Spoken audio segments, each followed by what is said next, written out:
Diese Konferenz wird nun aufgezeichnet. Okay, good morning, good afternoon, good evening, depending wherever you are. So my name is Roberto Lamberts. I'm from Federal University of Santa Catarina, South Brazil, and I'm here to talk about key performance indicators in Brazilian normative context. So I will give you a brief overview on bioclimatic principles, vision from cold climates, Brazilian climates and homes, Brazilian standards and regulations, our new Brazilian residential building performance standard, where we incorporated some of these ideas, and assessing and enhancing resilience. What should we be considered more than what we try to do here? So it's a warm-up discussion for Annex 80. If we have a look on cold climates, it will be the left of this screen here.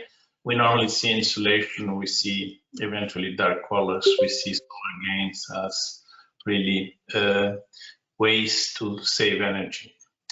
When we go to hot climates, we normally see natural ventilation, we see shading, we see light colors.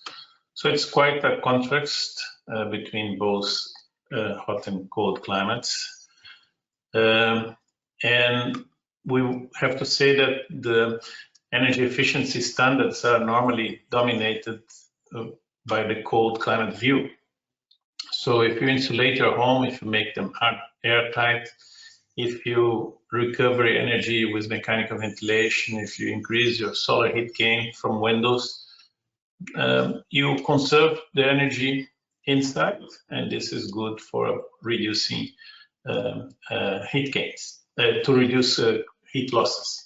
So all these measures reduce heating demand and energy consumption during winter, but overheating during mild summers or heat waves will probably occur and is occurring even in cold European climates. So how to adapt to hot climates is the question here.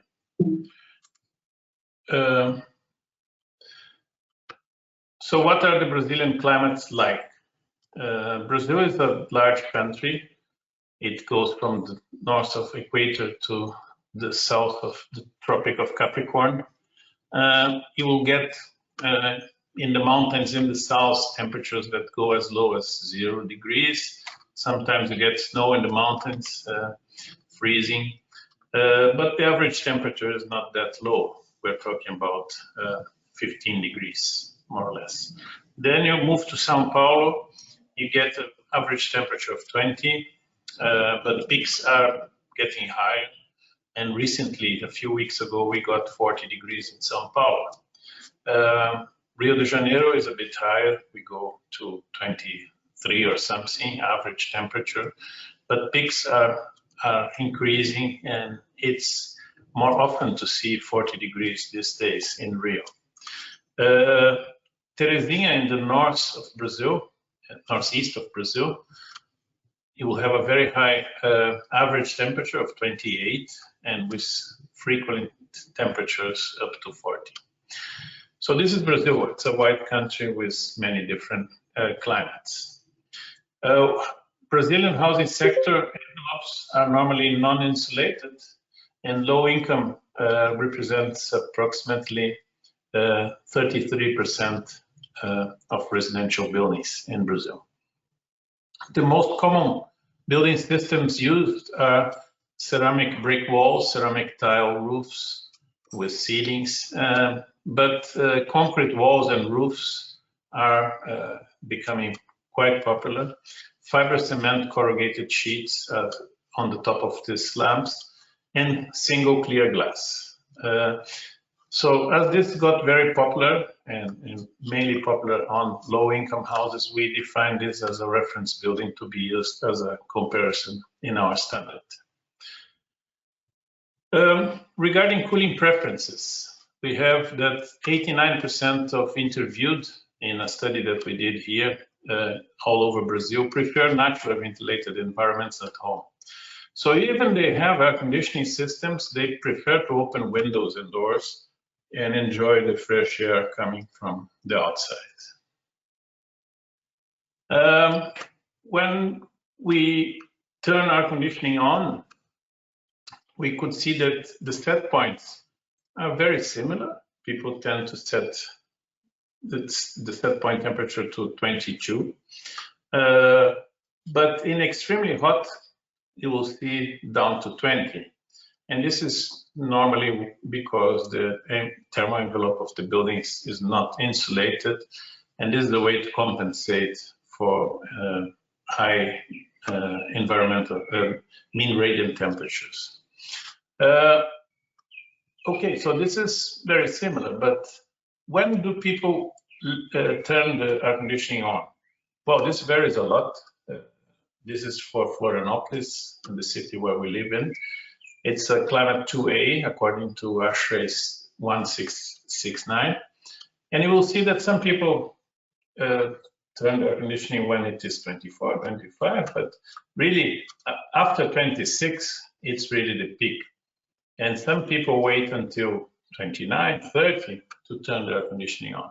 So you can see that really people are not used to a constant environment. And this is very important to be considered when we develop standards. When we look into air conditioning ownership, you will see that 17% of the houses in Brazil have an air conditioner. It's a bit higher in the south, where it's the richest part of the country, southeast here. But it's very high in the north, and this is increasing substantially with the increase in salaries. So this is the market research developed by Eletrobras with 19,000 homes being evaluated. If we look into, and so this shows us the air conditioning is increasing in Brazil. And if we look into the 10 years energy expansion plan from IEA, you will see, this is in terawatt hours here, you will see that air conditioner is close to 20 terawatt hours in the residential sector, and it's expected to jump to almost 30.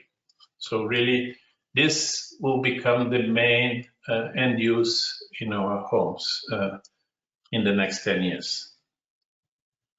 But what about natural ventilation and air conditioning combined? Because we have houses that normally operate both. So mixed mode is really the desired way of operation. Going back to 2007, this study from Australia that I plotted the graph here, you will see degree of discomfort hours on the x-axis, and on the y-axis you will see energy consumption. So normally people would expect a line here showing that the less discomfort you have, the less energy you use. And in this data here, it's tending to be so when we go to the low discomfort ranges.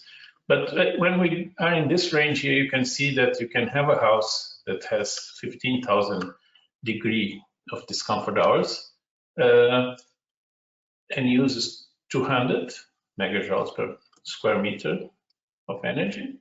But you can have a house that uses more than double this energy. So this becomes an interesting discussion. So which will be the more appropriate house? This or this? This is what we would like to see. And perhaps if you have a standard that is only looking to building using air conditioning, you will not see this.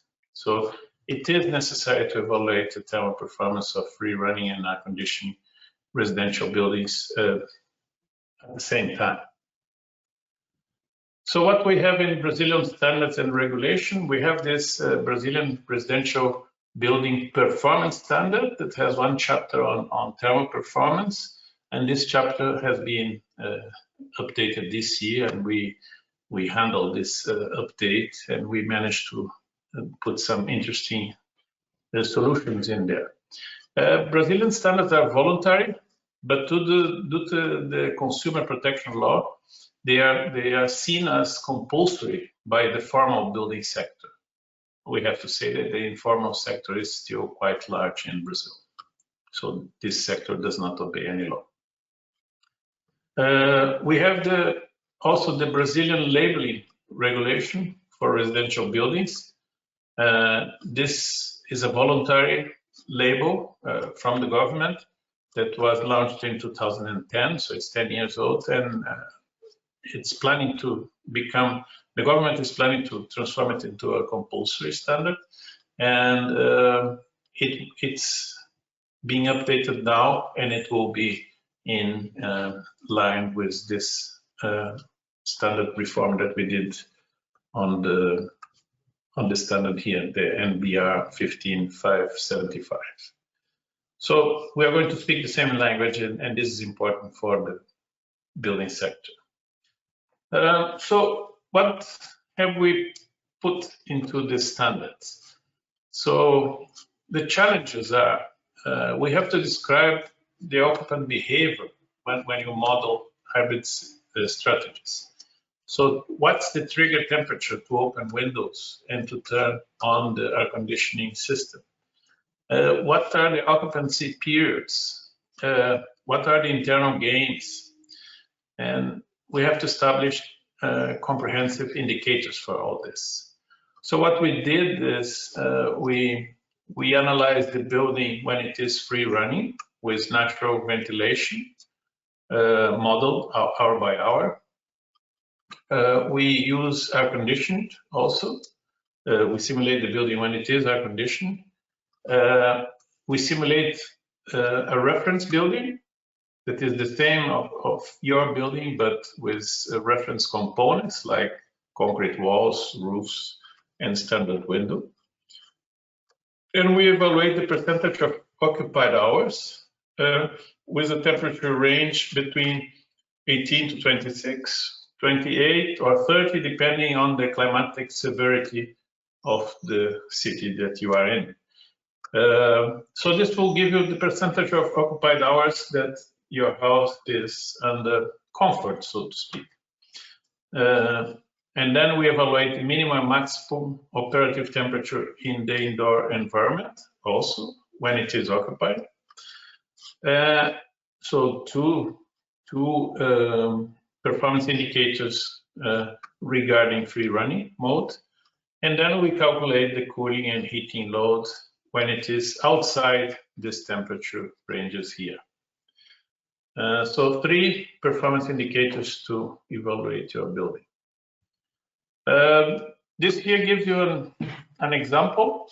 So this is the natural ventilation mode between 18 and 26.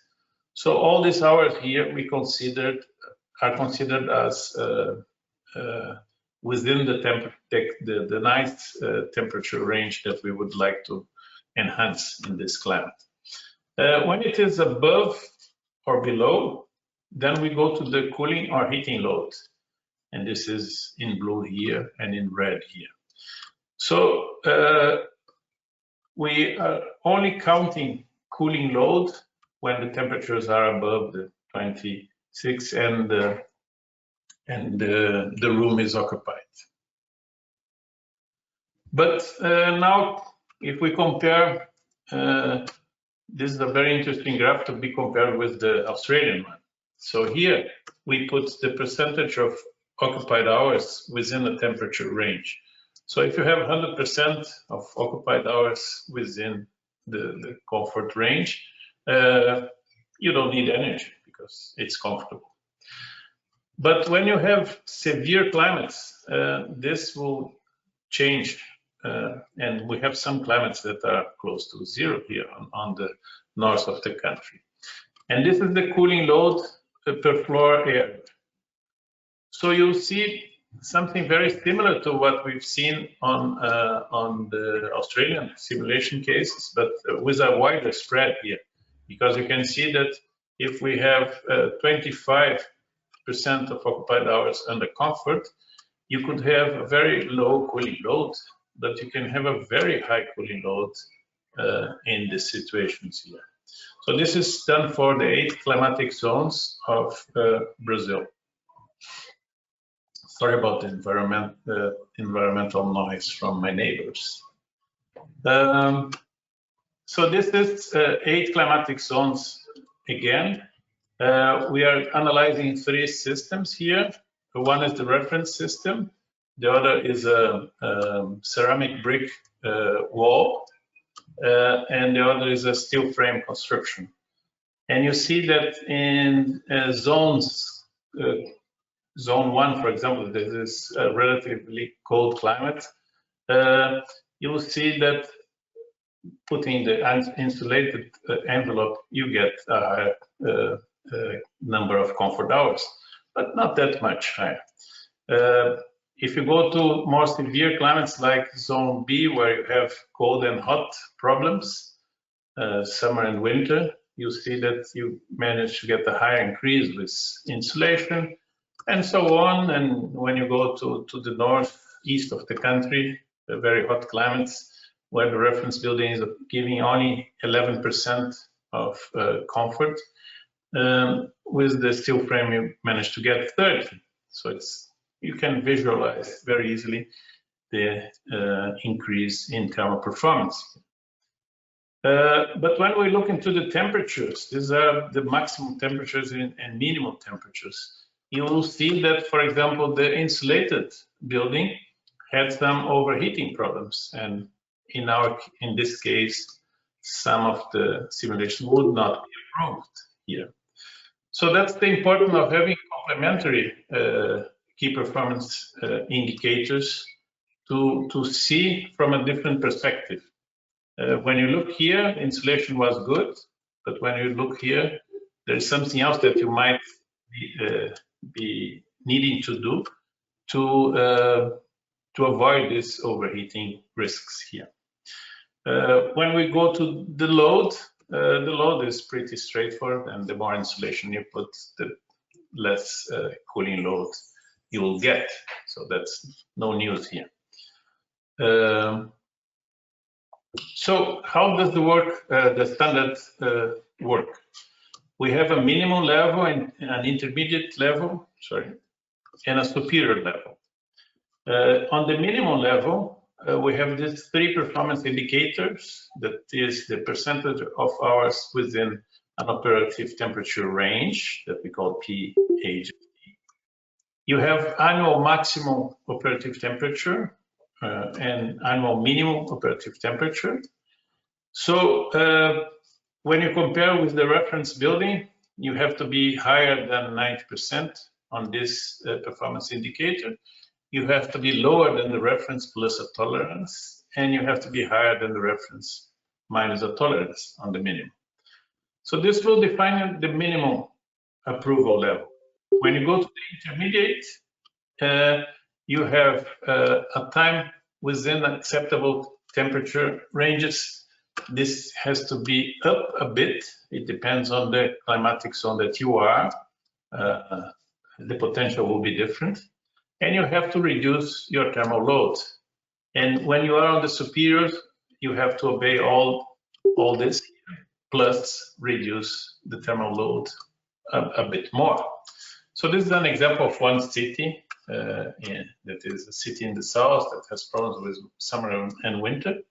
And you will see that 54% of the hours you can provide with a temperature of temperatures are within the temperature range.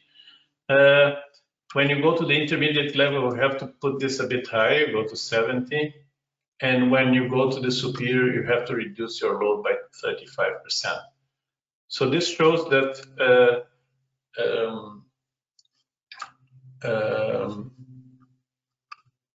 a very comprehensive way of doing an evaluation of thermal performance. Now, there is a question and a discussion that we're having on Annex 80 that is building performance versus component performance. And this is just a straightforward example of a building, a multi residential building, where we have steel frame walls, we have 90% of window to wall ratio, we have a solar control glazing, but we simulated it with different opening factors. So only 10% opening, 45% opening, and 100% opening of these windows there. And we simulated in Curitiba and São Luís. Curitiba, cold climate, São Luís, warm climate. So you will see here what's the difference of that the user can do, because if the windows are not open at all, you don't get a high percentage of comfort. But when you use the full potential of the ventilation that is provided, you can get a very comfortable house only with natural ventilation. And this will have a consequence here on the load. So the thermal load will reduce substantially from one way of operation to the other, and also peak temperatures. So to speak, even though this building has a solar control glass, if we don't consider this opening factors, you will not get the best performance. So another question is, with this standard, are we fostering resilient buildings? And I think if we look here, basically the top line will be not approved buildings. This is from a database that we developed for developing this standard. Here we'll have minimum level, here intermediate level, here superior level. This is percentage of hours within the temperature comfort range, annual maximum operative temperature, and annual cooling load. What you see if we go from top to down is what we are increasing the percentage of hours in comfort when you go to the superior level. This is what we want to see. We are reducing the temperature peaks, annual superior temperature peaks, and also we are reducing annual cooling loads. So yes, we are going the right directions, mainly if we get more people to build superior performance buildings. But is this enough in terms of resilience? And then we go to the resilience discussion happening in this Annex 18. And we speak about vulnerability, so response to extreme events, resilience acquired through building design, distributed renewable energy sources, robustness, allow occupant adaptations, recoverability, learning and adaptation ability, and flexibility, where we can see some links between this Annex and Annex 82, that will be the grid services. So KPIs have to look into building occupants and also to the grid services. What else we should consider? Well, extreme conditions are important to be considered. We in the simulations that we did, it's not unusual to find operative temperatures reaching 40 degrees inside the buildings. And we know that some buildings in Brazil don't have air conditioning systems. So you're starting to get into a dangerous situation. And we have to consider heat stress and even mortality has to be considered in these cases. So extreme conditions. There are different ways of looking into extreme conditions, and this is, for example, the results from a living room here that we did some simulations. And this is the reference building with concrete, and this is a steel frame.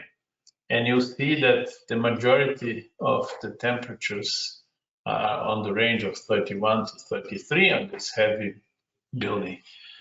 And on this light steel frame, we can get more temperatures down here, but we might get temperatures that are much higher than this one. Even 36 is possible here. So that's why it is highly important to consider multiple performance indicators to get the best building that we should recommend to be built in the future. We understand that ASHRAE 55 is a good standard to evaluate thermal comfort.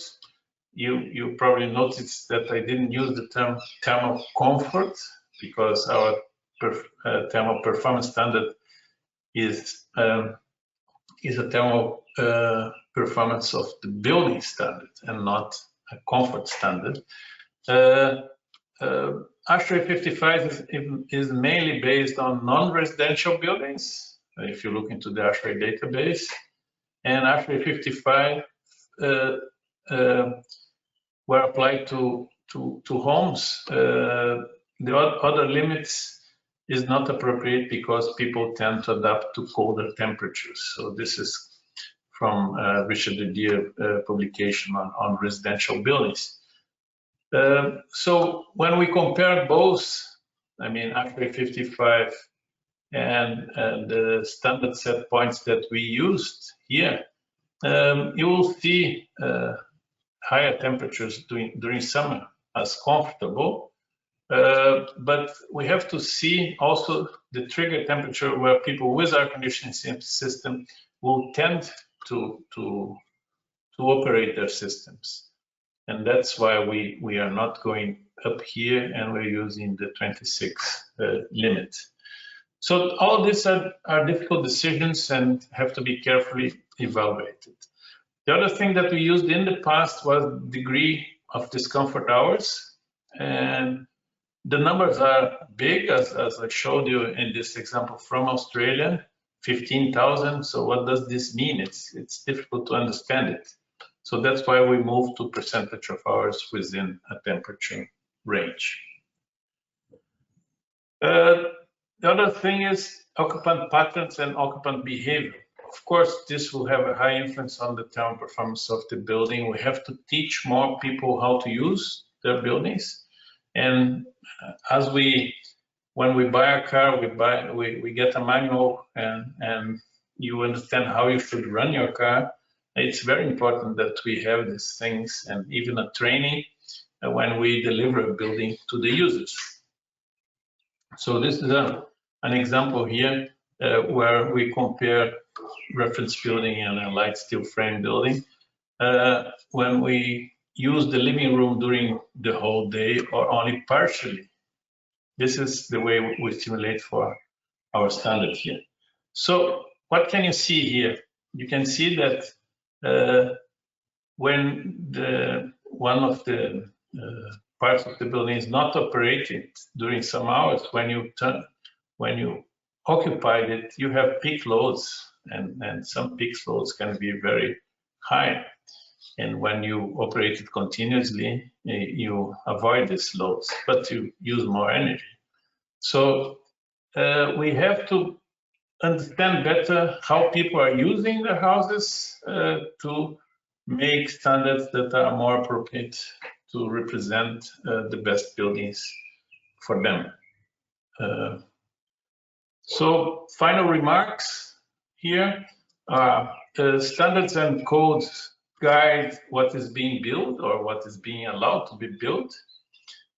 We need to enhance resilience. So we need assessment through comprehensive indicators. And I think the important work that we have to do in this Annex 80 here is really try to work out what are the best indicators to be used.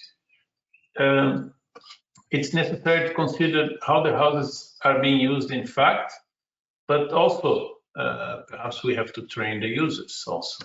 How to maximize the bioclimatic potential, because we might need to operate them in a bioclimatic mode, and how to prevent extreme conditions also, because this will occur inevitably with climate change that is happening already.